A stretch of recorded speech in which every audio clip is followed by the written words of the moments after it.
On What Grounds podcast. All right, and we are rolling. Welcome to another episode of On What Grounds podcast, and it's going to be a special episode because one, this is our first time having a guest with Christina and me, and it is also this guest's birthday. I would like to introduce everybody to Terry Williams, aka the matriarch of the Williams family, aka Mom. Hey! And Mom, it is your birthday today. Yes, it is. Excellent. And if you want to say hi to anybody that might be listening, if you want to say hi, everybody. Hello, everybody. Nice. And yep, this is basically it right now. This is a podcast. I know you've never listened to a podcast or done one before, anything like that, but this is basically just it. Is we talk and we chat, and if we say something we don't like, we can edit it out. Or us personally, we when we talk about our friends, we try not to name names, and we try not to say anything bad about people because you never know who's going to be listening. Yeah, as tempting as it can be. Yep. And of course, my darling is here too, Christina Williams, aka Yes, hi, my good wife. Morning. Good morning. So, with you being here, Mom, we thought that this would be a good topic for the topic to start with. Could be good stories, just like a good anecdote. Maybe it doesn't fit with a theme that we've done in the past. I don't know if anyone wanted to go first. Like, babe, did you want to go first? Whenever I get put on the spot Okay, to tell all a right. story, I clam up and I'm like, bleh. All right. And So Mom, I need a minute. and Mom, you said that you wanted to wait until after we go, just to get a better feel. I guess I can give it a shot. All right. So you know what? How about that? Okay. What is a good story that you could tell us? Well, one of the first things that I remember, I was probably about 4 years old, maybe 5. We were living in Buffalo, and I remember my parents, after the situation came up, they thought it was maybe a relative of someone down the street from us, and they just came around visiting two people that probably had a list that would go by. But anyway, this was Christmas Eve, and Santa came to our door, knocked on the door, and my father let him in. And he said, "Oh, I'm only just coming to see the kids for now because I can't see them when they're sleeping. So I'll be back later with their toys later on." So I thought, that works for me. Probably didn't say that at the time, but it was like, okay. And this man actually had his own white beard because I pulled it and it didn't come off. I gave it a good try. So I'm wondering if maybe he did this as a yearly thing for everybody because he did have a white beard and stuff. So I don't know, but he gave us popcorn balls, and he was very pleasant, and and of course Buffalo always had snow out there, and so we try to look out the window and see if we can see his reindeer or anything. But for some reason, I don't know if he did this after or with a broomstick or whatever, but there were actual tracks in the snow that could have been a reindeer. So he might have, the sleigh. And then maybe he had something else that made little round depressions for the reindeer. I don't know. So as a kid, from that, I really believed in Santa Claus for years and years. Nice. Because I saw him. He pulled his beard, and he talked just like you expect Santa to talk, just smiling all the time and everything. But my parents never knew who he was. When we would ask him as we got older, and he Chris still never Kringle. knew. So, Nice. so it was like, wow. So that was pretty good. I'll never forget it. That's a cool story. I That is a like good that. story. Yeah, Yeah. it was fun. And of course, it was Janet, myself, and I think Peggy was just an infant then, so she has no experience with that, but Janet and I did. Yeah. That's great. And we could, we both So same thing, and both thought the same thing too. Definitely. So you were born out in Buffalo, right? So myself and Peggy, Okay. and Janet was Boston, and Joni was Albany. Okay. How So old were you when you came over to Massachusetts? let's see, I started 4th grade. Okay. That's okay. You can. We do it all the time. It's like, oh, I'm gonna take a drink. Yeah. So, Which the coffee pot just binged and said that the coffee is ready if you're interested in a cuppa. absolutely. Do you want me to pause it? Or I mean, just keep on going. You know, Oh, okay. This is all natural. This is organic. Yeah. Let's keep things organic. So I'm gonna get up and go get a couple of cups. How are you with coffee? As long as it's decaf. I can brew you a cup of decaf. I can do it right now. Okay. Yeah. All right. Absolutely. So you had said that you would move to Massachusetts when you were in 4th grade. Yes. Yeah.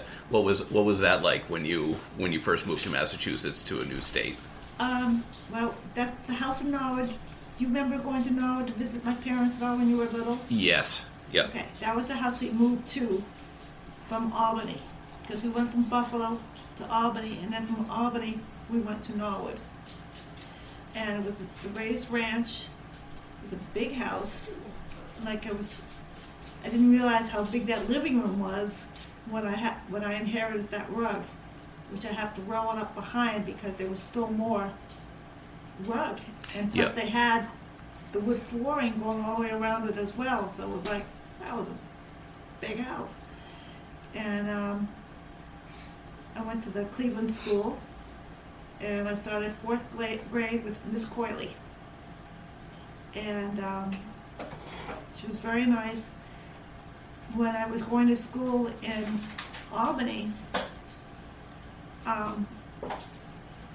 they taught you sight reading. When I went to Massachusetts, then I was introduced to phonics in 4th grade, which I had to start, from square one with, because I never had any of that in the Catholic school. They just did sight reading. However, I was ahead in math. Nice. They were just learning their times tables and stuff. I learned them in 3rd grade. We were already like a year ahead in that. And, so that was like, I could sit around and goof off where other kids are trying to, think, and I was like, hey, I already know it. So that was kind of good. Nice. But this isn't rolling now, is it? Oh yeah, no, it is rolling. Oh. Yeah. And again, Mom, this is just how it works. A podcast, people, they just talk, and that's what we're doing right now. And you're telling. Oh yes, please. But every Sunday, of course, after Mass and stuff like that, and we'd get in a comfortable clothes, my father would always take us somewhere on Sunday, because of the family, being with the family, and we'd go, say, to Boston to see maybe one of the ships at the Naval Yard that you could go on and walk around, or go to Castle Island, so all different kinds of places. And it was nice, and we'd go some places down in Connecticut and to see things, and it's like we went to Mystic Seaport. That's right. Which your father's grandfather made the ships for the Charles W. Morgan. That's right. And it has his name on there if you're ever down there to read that he made the things. And we still have some of his tools that he used to make the sails. We should probably donate them to the museum down there. Definitely, yeah. But there's a lot of history in our family. Yeah, definitely.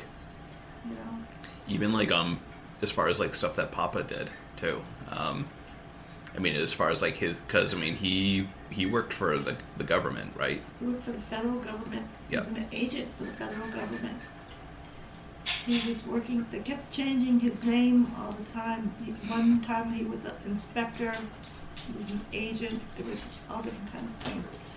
But any train or anything, bus or whatever, in which there was an accident, in which there was a death involved, he would have to figure out what caused the accident. And I can remember one year he had to leave at, it's like 2 o'clock in the morning. So I think it was Mount Wachusett Mountain that, or one of, something like that had a train and went off the track or whatever, and somebody died, and he had to go and figure it out. And I'm sure it was quite cold and stuff, and he found it out, figured it out, and he sent all that stuff to Washington, D.C. And I can, now, he had an office in our house as well.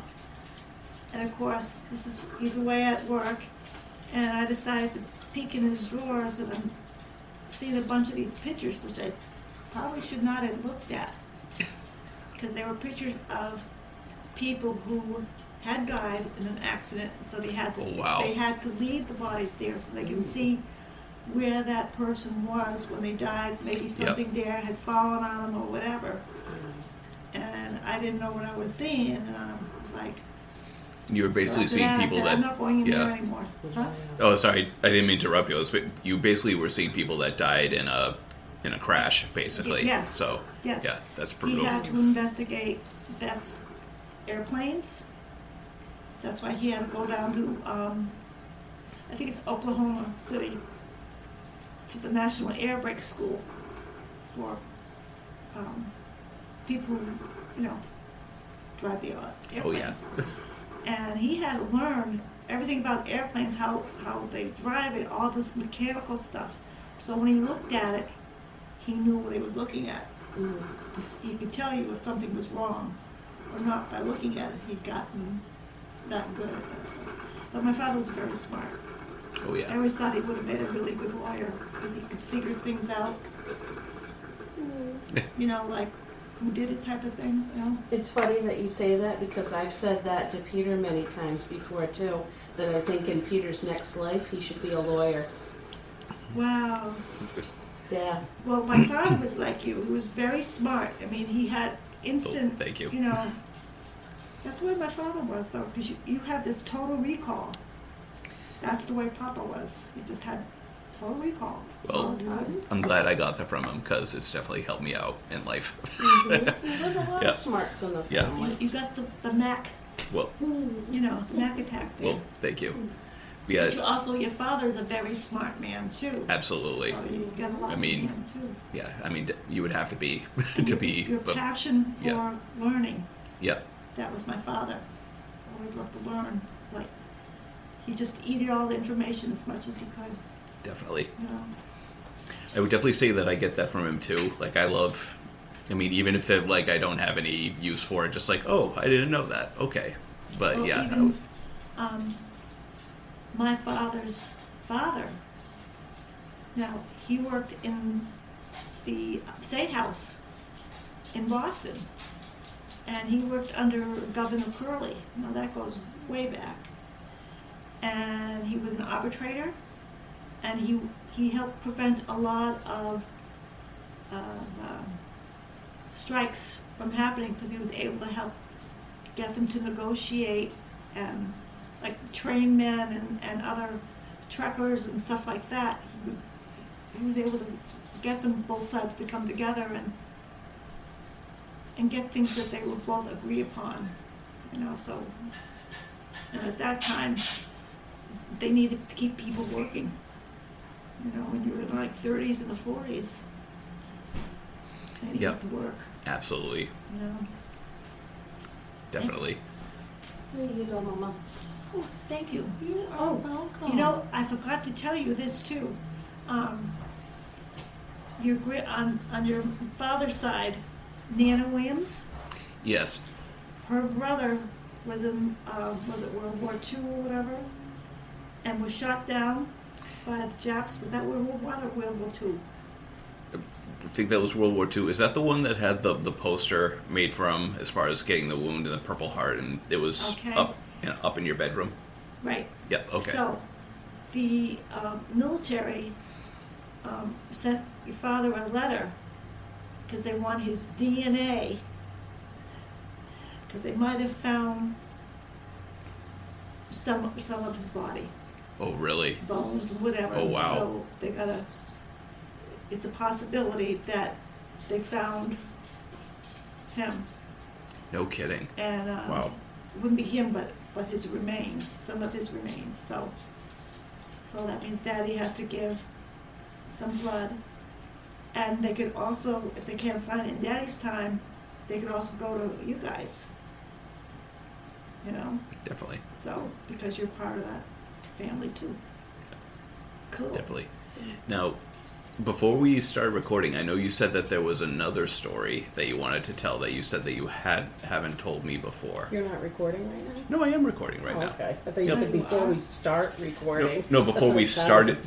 started recording, we were Oh. sitting down. Well, so if this isn't really good, then you could just Oh, wipe it right oh, out. Mom, no, this is all great, Mom. Again, this is what a podcast is or let me put it this way, this is what we do for our podcast is we start with something and then we just kind of talk about things. We share stories, we share things that happen to us, or we just talk Yeah. about movies and fun things. But so I remember you saying before we started recording, you said you had a story regarding your mom's sister or what?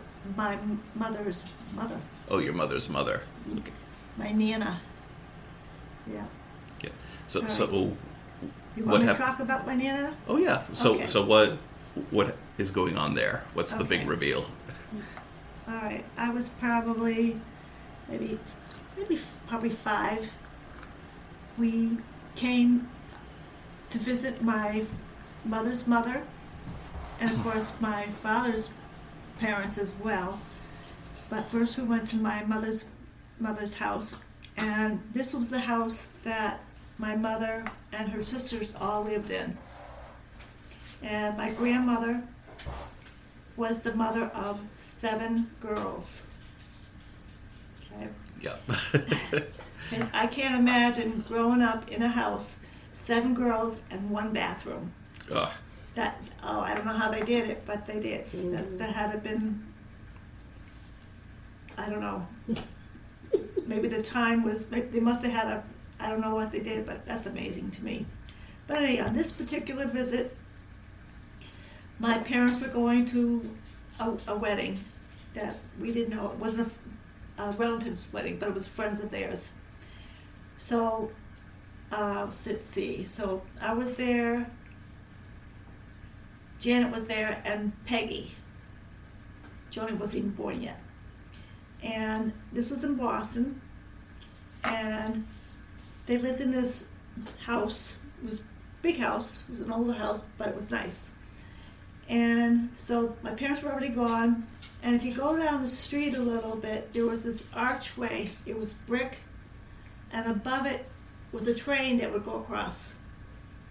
And then on the other side of that, there was like a little park. There was grass and flowers and stuff like that. It wasn't that far. So I decided I was going to go for a walk because I thought it might be fun to go under that little archway and look at the flowers on the other side. So I went down, and as soon as I got on the other side of the archway, wouldn't you know it, a train is going to cross on top.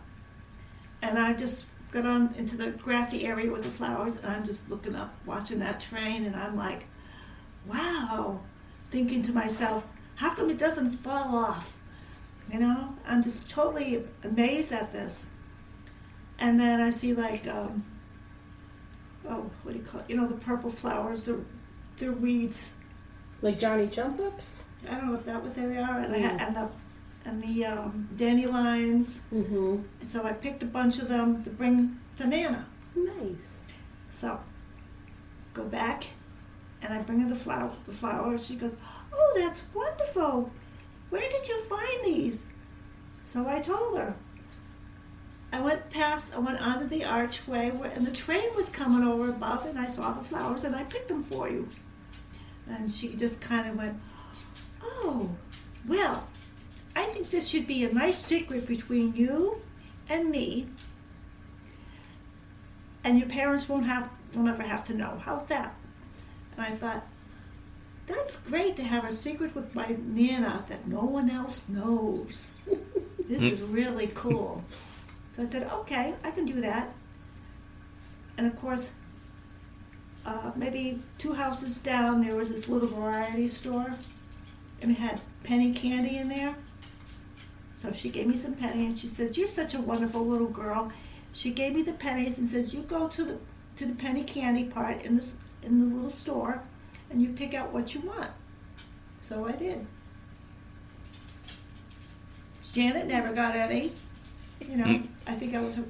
And she was the type, you could sit on her lap, and she was so comfortable to sit on. You could put your head, you know, back into her lap, and she would read you a story, and you just felt all was right with the world. She's so comfortable, and you didn't have a care in the world of who was around or what was going on. You didn't care. It was like, wow. And I was thinking, and this is my mother's mother. My mother must have gotten this all her life from her mother. I said, wow, that is really cool. Yeah, she was spoiled with that. Oh, you know, and then, of course, I was always the type of person I want to explore things.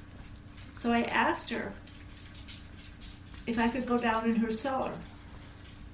I was expecting it to be a creepy old cellar because it was a creepy, you know, an older house.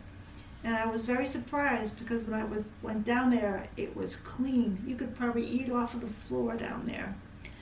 And all that was, you know, they had a bin in the corner, and that's where the coal, there was a chute, and the coal would come down into there because they used that for heating, I guess. And then I came back up, and I said, that was cool down there. And I could smell the coal and everything. And she said, there weren't anything else down there, was there? And I said, no, I didn't see any like bunnies or anything else down there. And she says, oh, that's good. She was just, Nice. you know, trying to see if I saw any ghosts or anything like that. She said, because it was creepy, you know. I said, no, it was actually pretty darn good. Awesome. It was fun. Nice. Yeah. But my sisters, they would just be sitting in a chair, just, you know, but I'm like, go here, go there, and, you know. That's great. It's like, I'll tell you another little story that came into mind. When we moved from Buffalo, because that trip was, I think, it was from Albany, I think. Well, anyway, when we first moved to Albany, we lived in a 2-family house because they were still wanting to look for the house they were going to buy. And then we moved. It was probably quite a few miles from the old house to the new one. Now, in school, in Sunday school, they always say, God loves those who, you know, visits their friends and help, you know, so I'm like, So one day I decided I'm going to go back to my old neighborhood and visit Leslie. I got on my bike and I rode, this is a main road in Albany. This is the city of Albany. It's the capital, okay? And I'm on the sidewalk and I went miles down and I turned the right road where I was. Yeah, I went old spill. No, I didn't. Oh, I did. Oh, okay, it cleans up well. Don't let it. Sorry. Blot. I'm dangerous. There. All gone. That's okay. All gone, like nothing ever happened. I should have stuck with that. Yeah, it's okay. Here. No worries. Yeah, that is okay. Over there, and then I can't hit it. Oh, So, all right. so the main road in Albany. All right. So, and it was quite a ways, a lot of traffic, but did that bother me? No. I went to Leslie's house, and her mother said, "Oh, it's great to see you." She says, "Would you like to stay for lunch?" I said, "Well, I have to get permission from my mother first."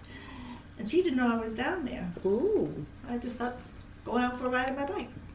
So I called her, and she said, "Where are you?" I said, "I'm at Leslie's house, and they invited me for lunch." So my mother says, "Well, you can stay for lunch, and then you have to come right home." I said, okay. Didn't think anything bad of it. Cute. Because I thought that's what they want you to do. Mm-hmm. So I did. And then I rode back on my bicycle. Nice. Never, No problem. the other two never did that. Yeah. It How they definitely. go. That- That's cute. Yeah, that was great, Mom. You're learning about the world, so, Mhm. Yep. Yep. Mom, those were really good stories, and I think that this is a really good podcast so far. I think we're doing really good. Huh? Oh, sorry. I think this is a really good podcast. And I think this is going really good. Oh, good. Yeah. Christina, are there any anecdotes or good stories that come to mind? Or Ooh, should good I go stories. next? Or Actually, I've just been like enthralled and just listening to Yeah, all definitely. of your stories so far that I haven't given a moment's thought to any stories that come out, right off the But- top of my head. Were they okay? No, they're wonderful. oh yeah, I Mom, love them. they're great, Yeah. definitely. No, I've been listening to your stories and been enjoying every single because- one of them. Well, because as a kid, I Mhm. always had looked on the brighter side, where my sister Janet, she tends to be, I don't want, my father would say, let's go here and go to the zoo, and she'd be going, I don't want to go, and it's like, Mhm. I'm like, you crazy? You'd rather sit around the house than go somewhere and then afterwards get like an ice cream cone? Yeah, It's like, better to go out and have some fun. yeah. Absolutely. And we went to see all these really interesting things, and I'm like, what is with her? Yeah. And of course, Peggy was on the younger side, and she would go, but she wasn't sure what she was seeing. At least for me, with school and stuff, you would be, a little familiar with what you're seeing for oh God.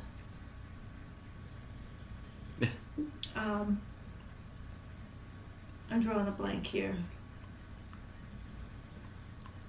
When you went down to like Plymouth, Yeah. Plymouth Plantation, and seeing all that stuff on the Pilgrims and stuff like that. See, that all just went right out the window. But that was a lot of fun. And then we went to the museum, and they had the Pilgrims there that was made of wax, and that was really interesting too. Was that there at Plymouth Plantation? It was like near it. Like a You museum? drive to, and Mhm. yeah. And in fact, on that ride going home was the first time that my mother found out that she had psoriasis. Oh. She was in the car, and all of a sudden she started. The poor thing was just so itchy and everything, and I Mhm. just remember feeling so bad for her. It's like, what can we do? Hmm. Yeah. And Daddy just said, "Okay, we're going to end the day today. We'll grab a coat on the way home, and And then after that, after my mother saw the doctor, got the medicine she needed, it helped her a lot. Oh, so. good. And then she was able to go back out again. Yeah. Nice. Yeah, that's got to be uncomfortable. Ugh. Yeah. Yeah. All right. I have a story for you, and you might remember this, Mom, at least secondhand, like when it happened. Did I ever tell you this story, babe, about like when I went? Because obviously it kind of sours the story that I never actually became a teacher, but like me getting my like preliminary like licensure to teach. Did I ever tell you about the story when I passed that test? I don't think so. What? Okay. Refresh my memory. Okay, so the in order to get like your preliminary licensure to be a teacher, because again I was going for a music teacher in the state of Massachusetts, you basically, I can't even remember the name of it right now, but it's an 8-hour test. Oh. Like it takes you don't have to take it all at once. It's not that MCAS thing, is it? No, that's for students. That's Oh, for okay. like students in general classroom. I'd have to look up the name. Can we look it up, Jamie? No, but anyways, you don't have to take it all at once, but you have to basically like pass 8 hours of examinations in order to get your first preliminary step to be a teacher. Okay. And I decided to go for it all at once. There were like 2 subtests in the morning that I had to take with like reading and writing, and then the afternoon is your subject test. First time, the only thing I passed, I think, was the reading one, and I failed the writing and the music portion. And I missed it by like 3 points too. So, yeah. So I figured it's like, okay, I'm going to do this smart. Next time I go back, I'm going just for the writing. I'm going to go there for a few hours, pass the writing, and then do the music one at another time. And I did that. I went, took the writing one, passed that, and then now was on to pass the subject one, the one for music. Now keep in mind, you can't be late for the music one, because it's like they give you an allotted amount of time, but part of that test is you actually have to listen to music. So if you miss that example being played, you're not going to be able to answer that question, and it's basically like it's all over from there. So here I am going to take this third test, like, oh, I'm finally going to go for it. And of course I've got a long night in store, because after going for that test was when, as I mentioned in the last podcast of the band Baby Step Horror, we were going to the studio to record vocals for the first record. And so it's like, oh, we got to get our studio time in. So I was going to go and do the test in, like, way up in Mass. I can't remember where in Mass, but it was, like closer to like the Worcester area. And then from there I was going to drive all the way to Providence to record vocals. Yeah, and so here I am driving to go and take this test. Traffic's a little congested, and I'm passing through a green light, and the guy behind me just starts ramming the back of my car, like driving into my car like a jackhammer, just like boom, boom, boom, like fucking move it. Excuse my language, I'm gonna swear on the podcast. But you've heard me swear before too. So here he is hitting the back of my car, because you remember how on the Ford, remember when the bumper broke? And like, oh yeah. Yeah, and the flaps on the side, so it's like he basically like broke my bumper, just the shell part of it, but like the sides split out like floppy dog ears on the side. He did that, totally shook me up, and I'm like, there's a plaza right over here on the right. I'm going to pull into this plaza and figure out what's going on. And I'm thinking that this guy's going to pull in too, because it's like, oh wow, I just hit your car. And this guy just took off. Like, he found the next turn that he could do, and he just kept driving, completely disappeared. Wow. Yeah, and here I am, like, all, like, shook up by it, and it's like, you know what? I'm gonna call 911, because it's like, holy shit, what just happened? And, of course, this was, like, way back then, so, like, I think we had a family cell phone back then, and I swear it was, like, the worst cell phone that you could imagine. Like, no reception on it, nothing worked on it. Was it like a brick? It was like one step newer than a brick, basically. Okay. It was just kind of like, it's like, if you saw it, you would basically think it was a walkie-talkie, if you look at it.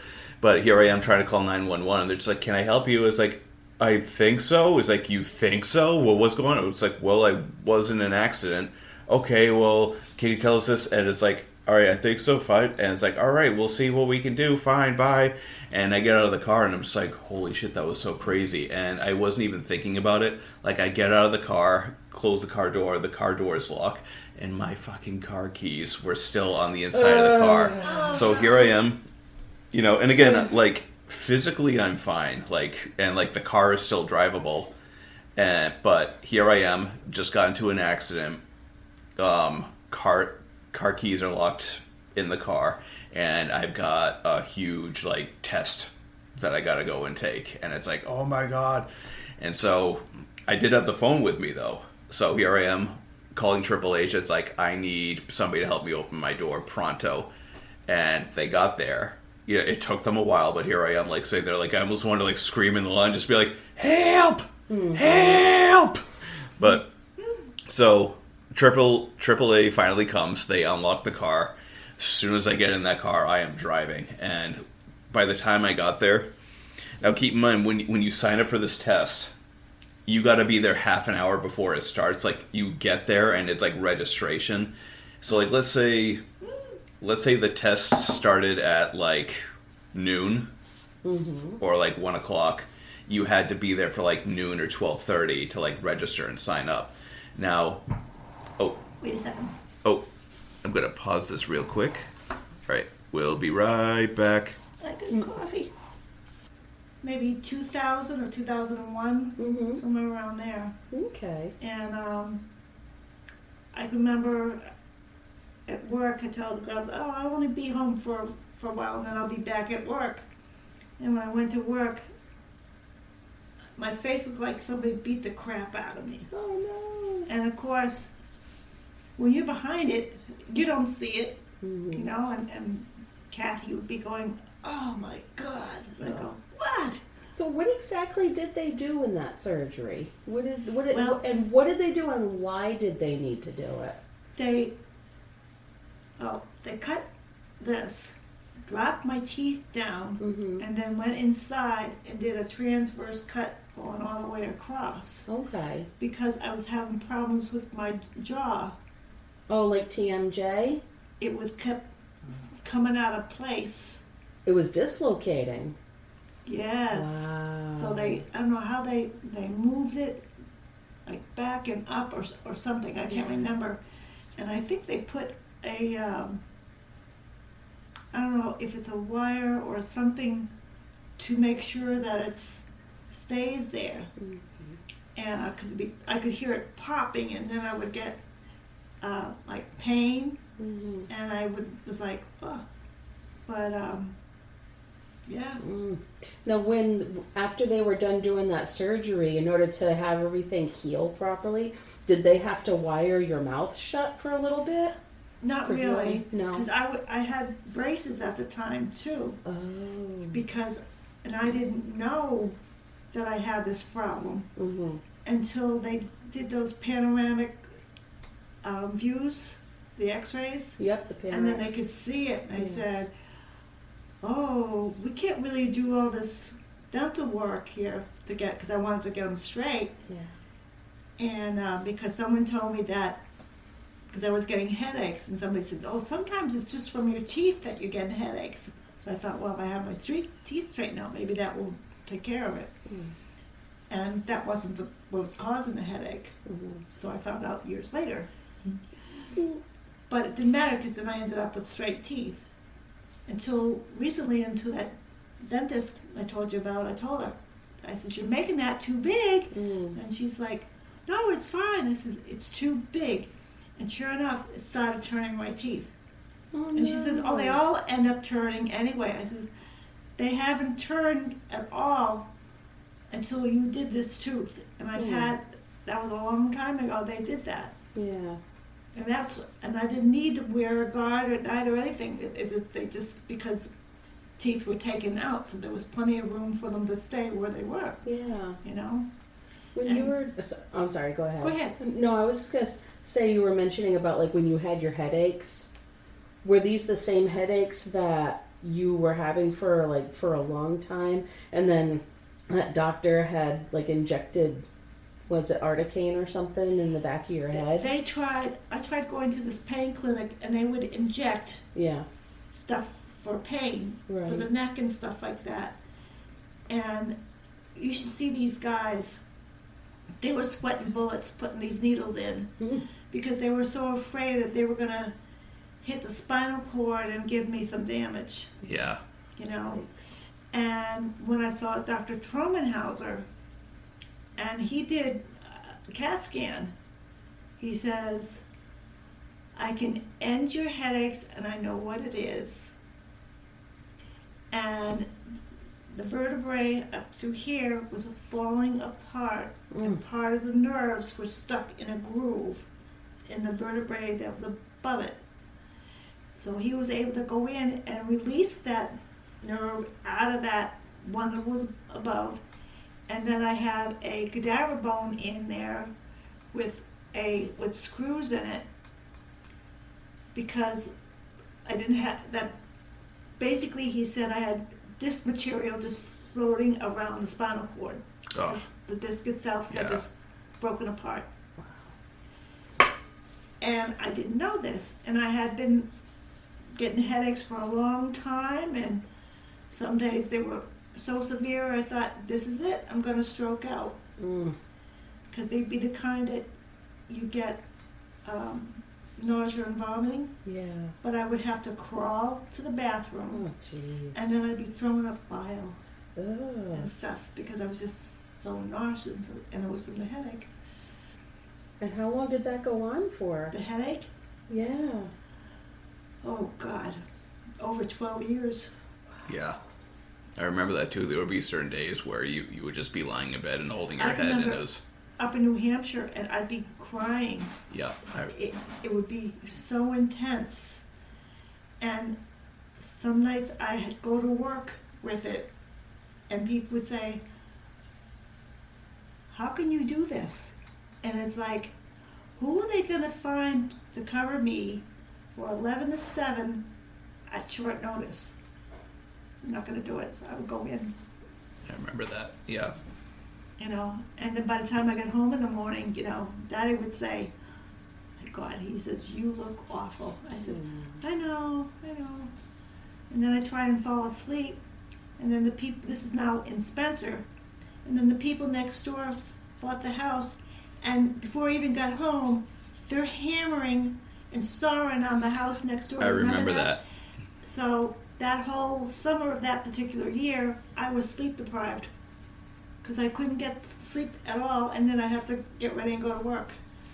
But I was always able to get in that shower, Jeez. get dressed, and all that stuff. And I remember, I don't know how I did it, but I did. Yeah. remember Mr. Herman got that shut down too, didn't he? I think he did. Yeah, Herman's dad. Mm-hmm. Yeah. Shout out to Herman. We love you. Because We love the Herman family. wanted to build on the other side, so they had bulldozers over there knocking trees down and stuff, and he got it stopped. It's like, it's John Herman's dad. And it's like, thank you. Yay. Yep. You know, but yeah, I've had a lot of medical issues, shall we say. Yeah. But at least I was thrilled with Dr. Trumanhauser because he took care of that, and I was also getting pain going down the arm because of that nerve, and it was just going right on down. And I took care of all that, and I said, God bless you. Yeah. And then, so I was glad he was still working, and then after that he retired, and he did more of supportive for other doctors. He could go in and say, well, no, you need to do, you know, he could tell them if they were having a hard time. Almost like a consultant. Yeah, Yeah. Okay. and he was good. Well, I'm glad that he made those headaches go away. And he was Thank right God for because that. the day of the surgery, I was having a really bad headache, and I asked the nurse, I said, I have a pill that's a melt away, and I just put it under my tongue. Can I take it before I go to surgery? And he said, yeah, go ahead, take it. And then he saw me. He says, I promise you, that is your last headache. And it was, because I haven't had any since. That's amazing. That's awesome. Oh, thank God for modern medicine. Huh? I can't, thank goodness for modern medicine. I can't believe that you went on that long with The headaches. expertise. Yeah. And the thing was, because I never went to see it, because I went to one guy who was a neurologist, and I told him I had bad headaches and stuff, and he didn't do anything for me. He says, well, just take, headache medicine. I said, I have been on tried so much. It says, it doesn't do anything. Yeah. And I didn't.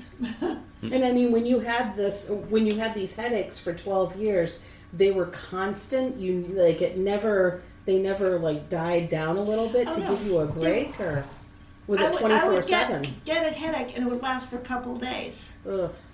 And then it would go away for a little bit, Okay. and then they would come back again. Ugh. And I never know when I'd get hit. Yeah. And then one year, we went down to Florida, and my husband already bought the tickets for the plane and everything like that. And I said, well, I'm going to go.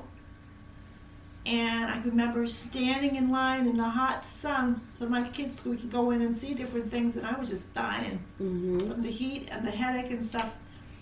And then we'd go out to a restaurant, and then all I wanted was like ice cream, desserts, stuff that's cold, Right.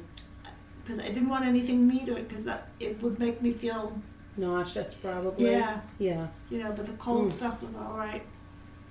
And that's when we went down to Disneyland in Florida. That's right. And you put the poor soul here burnt your feet because the door was locked on the room. Well, that was my fault because I remember, I can't even remember why I stayed back, but it's like I stayed in the hotel room and you, Dad, and John went to go and get something or grab something, and then I'm like, you know what, I'm gonna grab a snack from the vending machine, and I went out, didn't take a key with me, and totally locked myself out.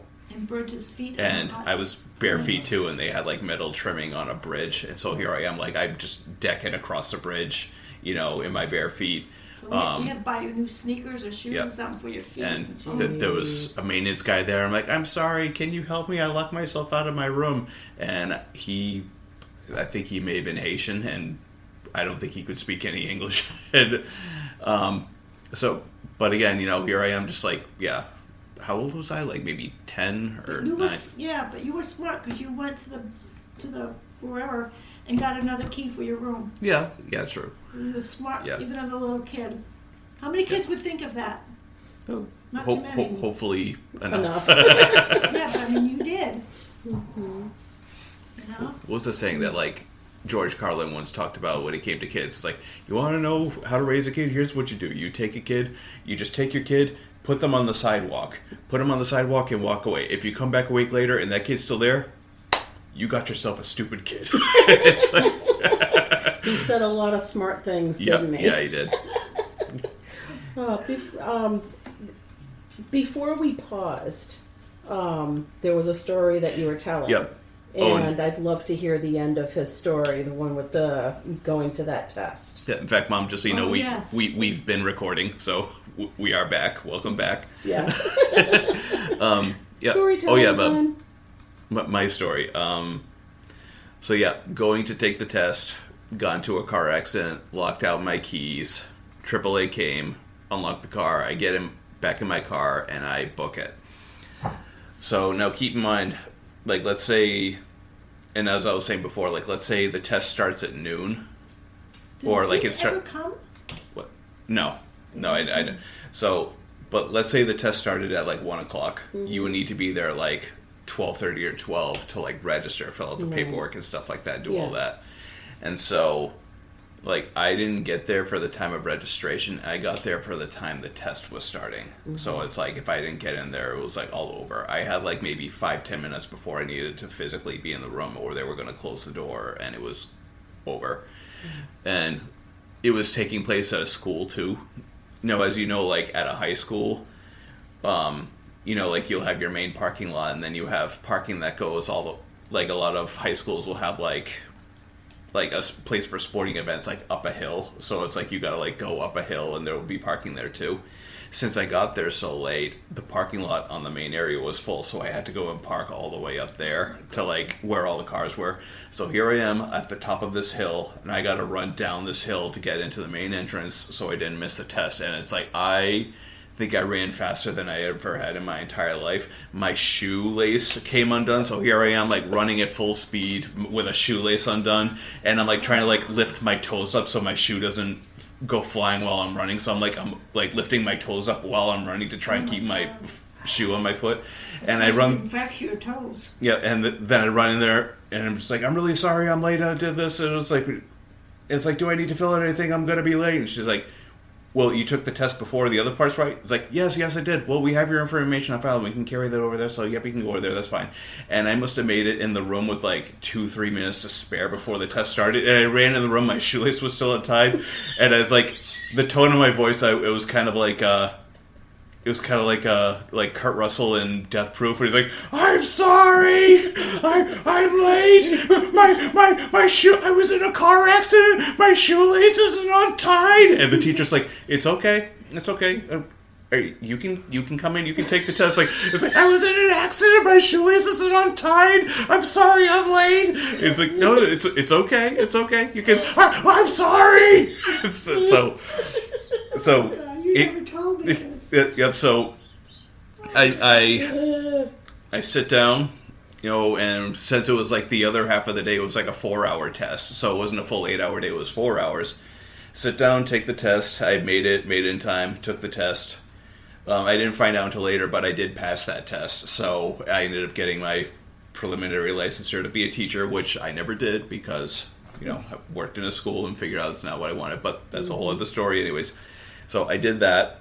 Test is all done. Okay, now it's time to go to Providence to record vocals. And so here I am. In the same day. So, oh Jesus. So let's say the test started at 12 or something like that. Like I said, 4-hour test. So I was done around like 4:00. So now I had to hop in the car, get on the highways to get to Providence to record vocals.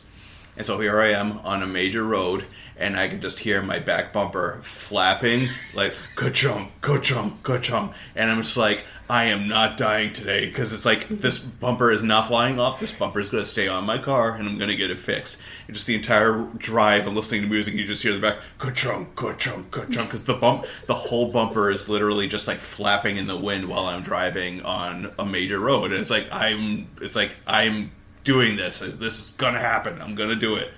And so I drove all the way there. I get there, and people that are there, it's just like, oh, you're a little late. And it's just like, I know I'm a little late because I had stuff to do. It's been a day. Yep. And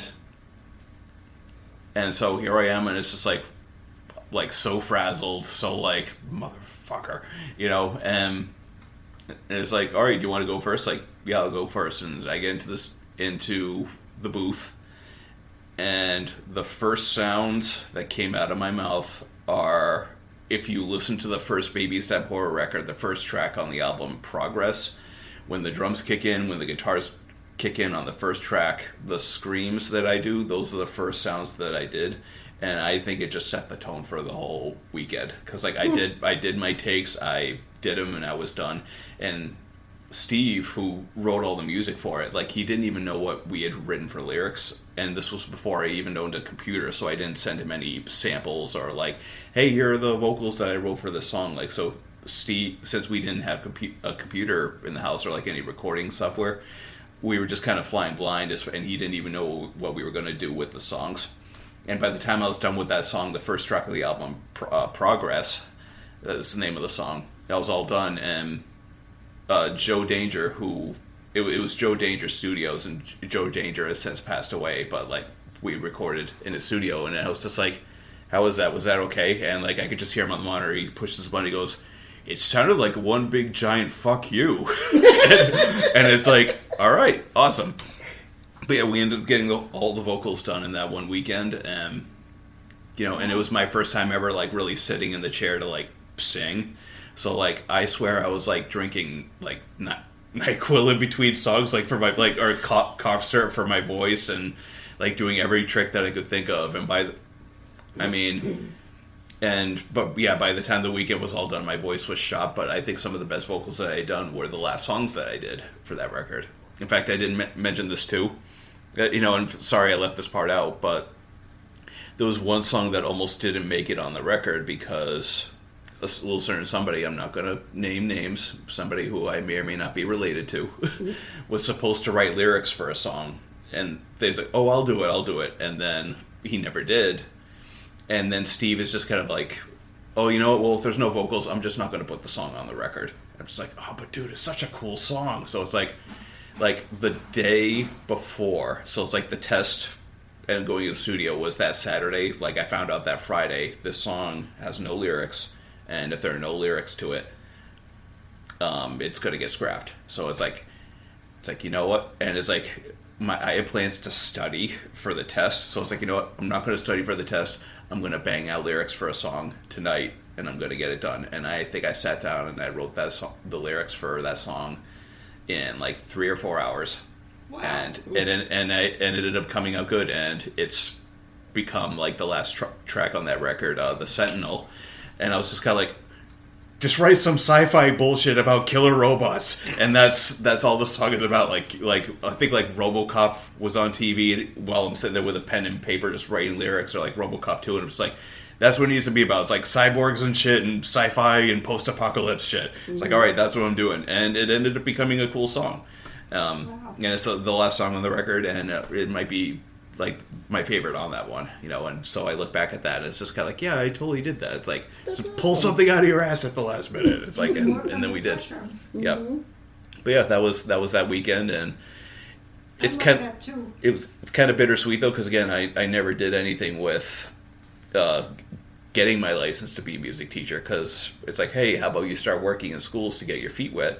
And then I found out how it was, and it's like, you know what, I don't want to spend the rest of my life doing this. And I'm sure anybody listening that works in education can relate that It's not for everyone. No, it's not.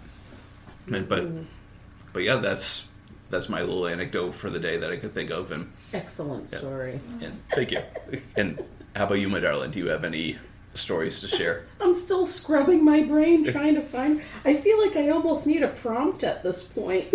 I feel like my life has been a series of a lot of like little tiny stories that either they are like, not of any big note, or maybe they involve other people and maybe I don't want to talk about those other people. Yeah.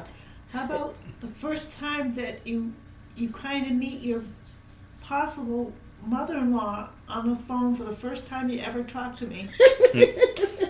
Oh, geez. I remember that. I'll never forget it. So, Like this poor woman. Oh. God, yeah, because you and I were together, you and I were dating for what, maybe a month or two? Yep. No. And the car that I had at that time, that car was such a piece of shit. And it was just, the service light was always perpetually on that car, and whatever the problem was. Was it a Jetta? It was a Jetta, but the Jettas have a lot of really great years, but the Jettas also had some lemon years. And I happen to have a car that fell in the lemon years, and that car was trouble from day one. And so when that car came into my possession, it was my ex-husband's, and he knew I needed a car at the time. So, anyways, so now I have the car, and that goddamn car. I could never seem to get that service light off of it, and finally, after a time, I could not get that car to pass emissions. All right. Oh. So I couldn't get that car to pass emissions, and I drove around that car for about 6 months before I got busted, and the car had an expired registration on it. But I couldn't afford to get the car fixed. I couldn't afford to get the service light. I think it was something like the catalytic converter or something that's really expensive. And I couldn't afford to fix it. So I leave work one day, and sure enough, there's a cop down the street, pulls me over, and he says, okay, your car, the registration expired about 6 months ago. We're going to have it towed away. So I get the car towed away. I forget even how. I think it was the tow guy that got me home, or at least got me to the gas station where they had the cars that were, the little holding pen where they keep all of the bad cars. So that's where you and I were. You and I were just right at the beginning stages of dating, and now here I am. I don't have a car because I can't afford to get it fixed, and now I can't afford to get it not only fixed, I can't afford to get it out of its holding spot at where it's been towed to. I can't afford to get it re-registered. I can't afford all this. I'm facing a huge bill in order to deal with this damn car. And I present that whole issue to Peter. And I'm in tears. I'm beside myself. I don't know what the hell to do with myself. And so then, Peter gets in touch with you and is talking to you and telling you about it. I mean, in fact, I was actually. He comes to me. He says, "Can you talk to her?" Because I was visiting you back when you still lived in Spencer, and I came to visit you and we were talking, and that's when you called me. And I'm sitting there on the phone with you and Mom. You were just kind of like, whoa, what's going on? What's going on? So, well, here's the situation. And I told you about her car, and you were just kind of like, well, how much is it? A lot. Yeah.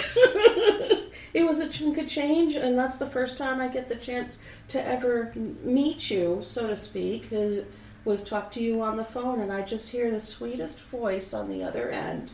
Oh, And I felt I could feel your pain and worry on the phone. And I was didn't know what to do. That's the feeling came. I said, this poor girl. She doesn't know what to do, and she's so upset. And it's like, well, okay. Well, how much is it going to cost you? And you told me. Yeah. And I just said, okay. And you never even met her. A check and you gave it to her or something. It was something like that, yeah. But it was a very generous thing, Mom, to do that for somebody that you had never even met in person. She needed a little bit of help. Yeah. I'll never forget that. I appreciate that. That was 13 years ago, and I still appreciate that to this day because we hadn't even met. And then by the time we finally met, was that the first time that we met? That was I still have pictures hidden away somewhere of like our drive going up. What is it? Zorba's.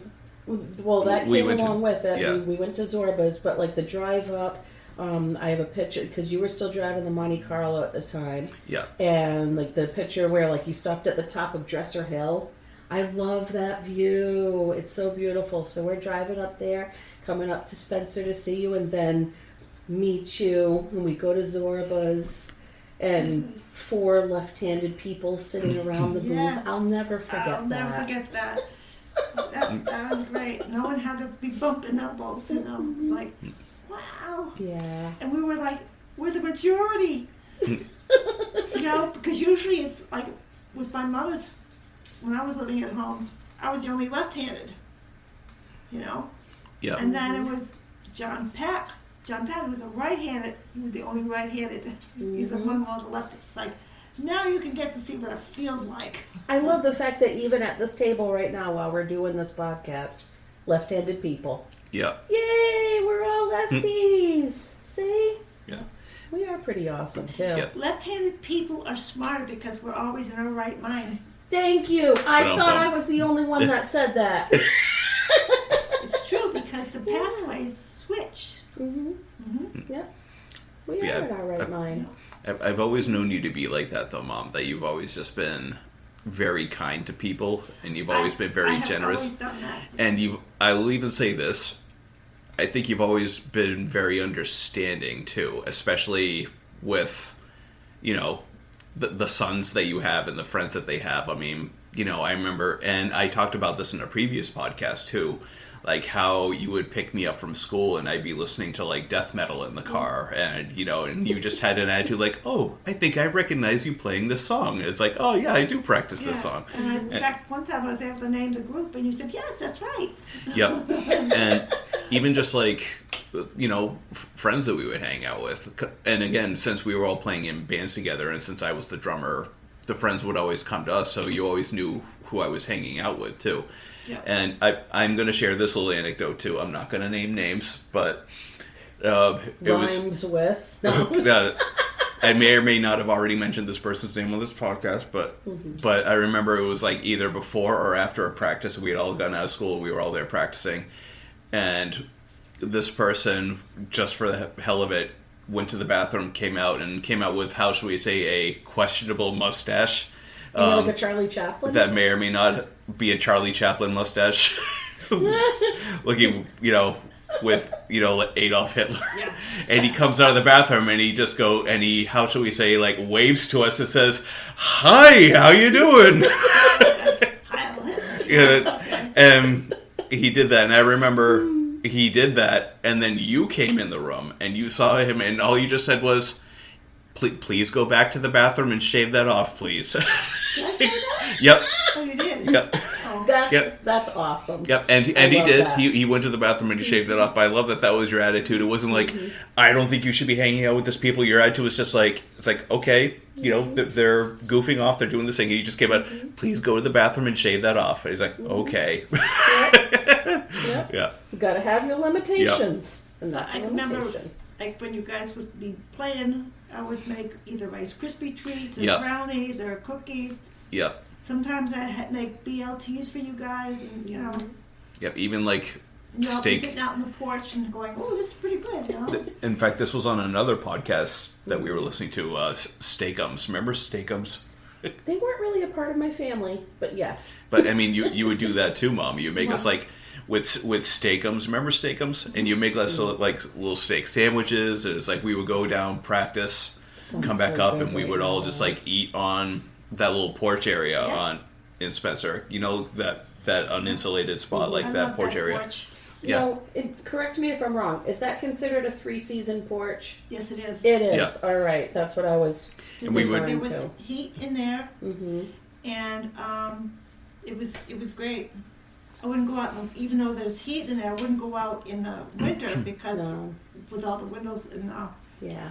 but it would be enough to, at least when you came in, you wouldn't be like frozen, like. Yeah. Like, Give like, you a oh good my spot to God. be able to, remove your coat, remove your, Yeah. snowy shoes or whatever. But it was nice though. Yeah. And the guys would be sitting out on the porch at night and we'd have a couple of candles going, so it was, it was quiet, and you had the candles, and they would talk, and it's like, how did you guys get so smart, and the things that they would talk about, and I go, tell me about it, I don't understand how this thing is, and Yep. they were just brilliant. And then John Pat would be very philosophical about things, and I go, wow. They're You know? thinking deep thoughts. And, and stuff about politics and stuff, and it's like, wow, you guys really paid attention to stuff, and it's like, Yeah, we try to, But- we've always, had our own way of thinking about things, and, Yeah. And then I always told them, I says, I don't care how bad something is, you can always come to me and talk about it, and if I can't help you, I'll find somebody who can. And I think that, that's all I can say to my kids. You can come to me about anything without any Repercussions? Thank you. I can't say it. Repercussions. Repercussions. All right, it's coming out now. It's just like, Yeah. but, and I always knew that. And then you still can come to me about anything if you need to. Yeah. Anytime. I have a theory that if you can make it to 26, you're going to be okay. And I know we've had our moments growing up. I mean, we made it, so we're okay, I guess. Yeah. Doing just fine. Can you pause for a second? Oh, yeah. Coffee! There. We'll be right back. And we are back. And we are rolling. And you know what? I apologize. I can't remember where we left off. We were, we definitely talked about fascist mustaches. Talked about growing up. Your childhood house. About helping each other out. Yep. Repercussions. Yep. Made it to 26. And I'm not dead. 26. Yep. And I think that was roughly around like the ending spot before I asked you to pause it. So, yeah. Yeah. Yeah, and that's all I could think of. But can anyone think of any other stories they'd like to share, or any? I mean, I think there might be one that I could think of. One that comes to mind, because I will say, Mom, that you have come up on the podcast in the past, and one of the ones that I brought up was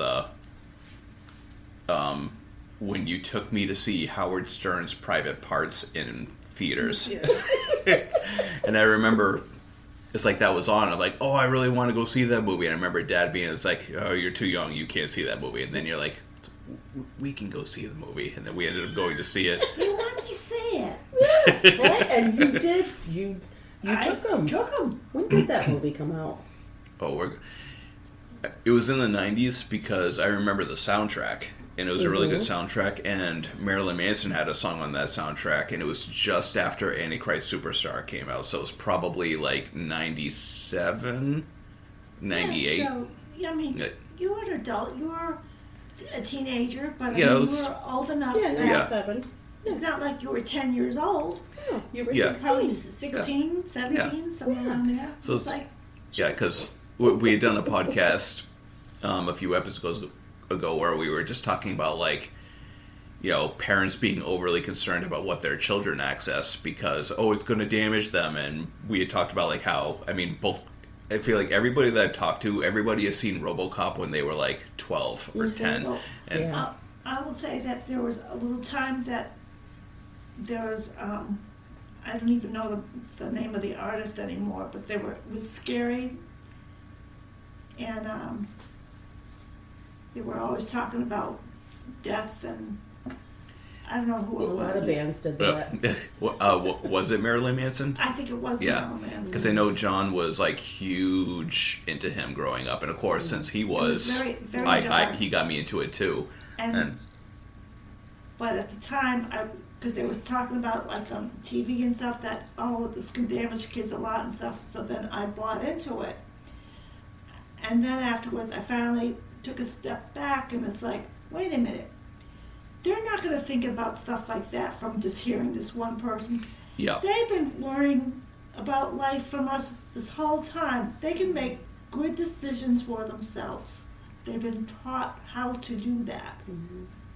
And it's like, I've got to put it in their hands that they know what is good or bad for them. And then I backed off, if you remember.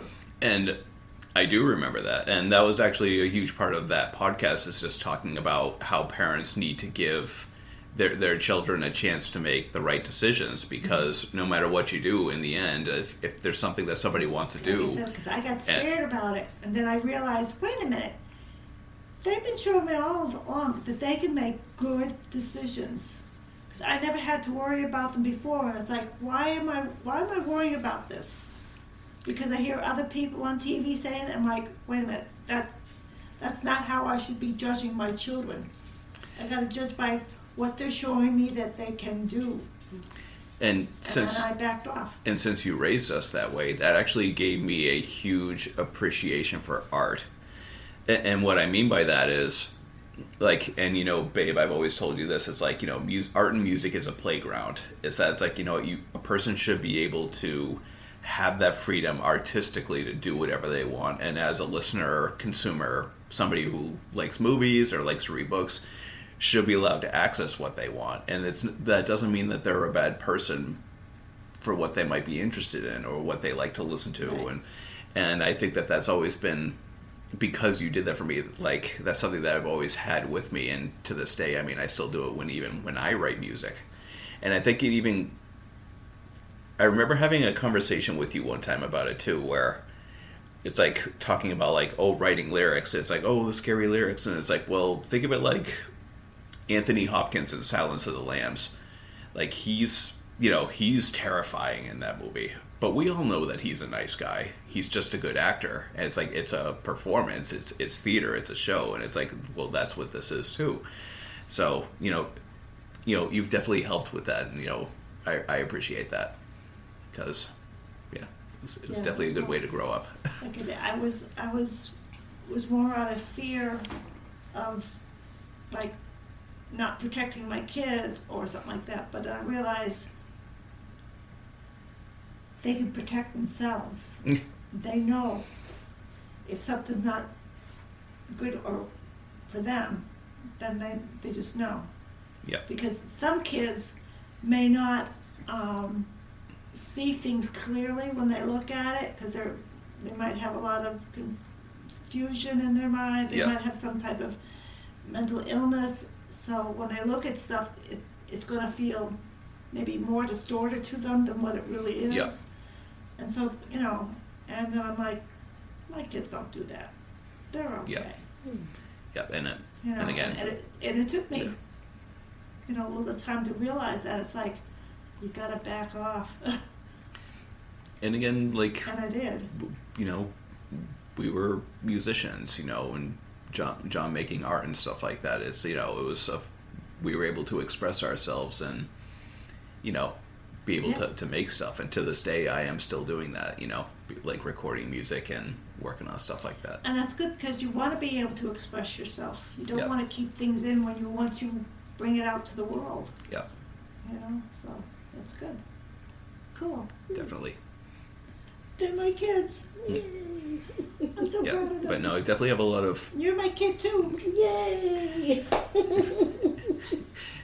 In fact, Mom, I've always loved that you've always had that attitude with things too. Because I remember I'll bring this up too because I think that this is a cute little anecdote too. There was one time we were visiting you and you were talking about a horror movie that you had seen earlier that week, and I think the movie was I think it was the remake of I Spit on Your Grave. And you were just sitting there telling me, he's like, oh, and this woman, she tied this person up so he had a shotgun in his ass. And I'm like, what? But you were like, I apologize if you don't remember it, but like you were vividly describing this horror movie and all these horrible things that were happening, and you were just so sweet about it when you were telling the story. So, but I just remember that. And Maybe it's because I've never seen anything like that before. yeah. And But, I was like, oh my God, I can't believe this. So you're, yeah. wow. Yeah, it's just funny to It's watch. crazy. Yeah, it's just funny to like watch a movie like something like that with somebody like in that context and have it be something sweet. Like I remember back when Nana was living with you in in the house and you were taking care of her. I remember when we went to go visit you both, everybody, and she was there, and you put Scarface on for Nana, and we're sitting there watching the bathroom chainsaw scene with Nana, and the guy puts the chainsaw in Angel's head, and you can see the saw going through his head, and the blood coming down his cheeks, and you hear the sound of the saw, and Nana just looks right at me, and she just goes, "Fuck, no kidding." You have to remember, Nana couldn't hear. True. Okay, yeah, true. And that's why I didn't know it until I took her to the ear doctor. Because she would come out with these awful things to me. And I'm like, what is she saying? And it's because she couldn't hear what I was saying. So she thought I was saying something else to her. Yeah. And then she would, speak back thinking I was saying, and I'm like, I can't live with this. I'm trying, I'm washing this woman twice a day, every morning, every night, making sure she's fed. When she came to me, she was like 90-something pounds, and I got her up to 118 pounds. She was healthy looking again. I was washing her hair. She hadn't washed her hair in so long that she had lost some of it, And then when I went down to get her clothes, no, back up. She told me she had packed her clothes to bring up. She didn't bring any clothes. And then my husband, when he went down there to start cleaning up and stuff, all her dirty clothes were put on a chair that was in the dining room. And she didn't wear them because they weren't washed. So she wasn't washing clothes. He said the bathroom downstairs was horrible because she just didn't take care of it. So she wasn't really with it. She was getting old and confused, and after Papa had passed, 10 years of without him, she did all right. But then after that, as she started getting toward, the end of her 80s there, she was losing it.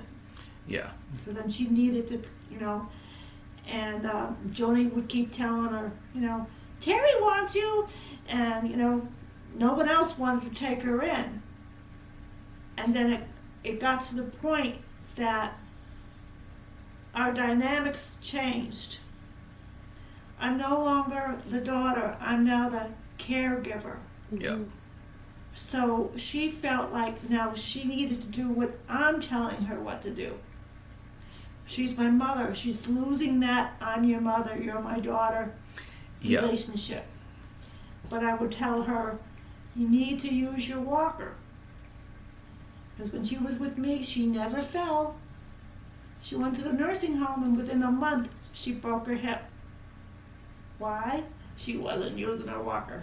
But no, it wasn't that at all, actually. And I went to her, and I said, I bet you were sitting on the side of your bed, and there was something on your table that you didn't like, and you reached over and you slid off the bed and hit the floor.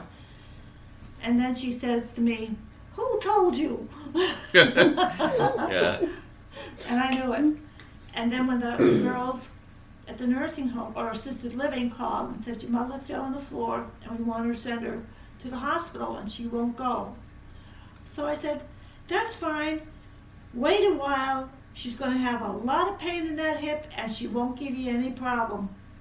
They did that and and they called me back. They said, "Yep, she was ready to go." And of course they put a pin in and stuff like that. But did I know my mother? Yeah. You know, she doesn't like pain. No. I, on the other hand, I don't like pain either, but I can endure it. Yeah. You know, because I had dislocated this hip 3 times. Yeah. You know, and had to wait. And why they send you for x-rays without giving you pain meds first when they're going to move it all around, Yeah. I never understood that. Yeah. You know, huh. I used to remember when that happened on that Thanksgiving. Yes, No. I made it back home. Yeah. Yep. Had my turkey dinner. Yep. Yeah, that And you know how that was a heck happened? of a day. In the morning, I'm Mm. sitting in the wheelchair, and all I did was put my sock on, Yep. and it popped out. Ugh. So we are close to the time around of like how long a podcast usually can be. Do we think that this is a good place to wrap up? And because obviously, as you said before, this is your birthday, and I think we should get to going out and having some fun. What do you think? Celebrating. Yeah. Special day. So we will say this. So I hope you enjoyed this wholesome episode of On What Grounds podcast with our first guest, Mom, aka Terry Williams, aka, you know, as I said before, the matriarch of the Williamses. And you know, it was great to have you, Mom, and I thought that this was a lot of fun. So I'm glad that we could do this. It Definitely. was a lot of fun. Definitely. I never knew what it really was. It's fun. Definitely. All right, so everybody have a great weekend, and we'll get this episode up, and we'll see you next time. All right, bye-bye.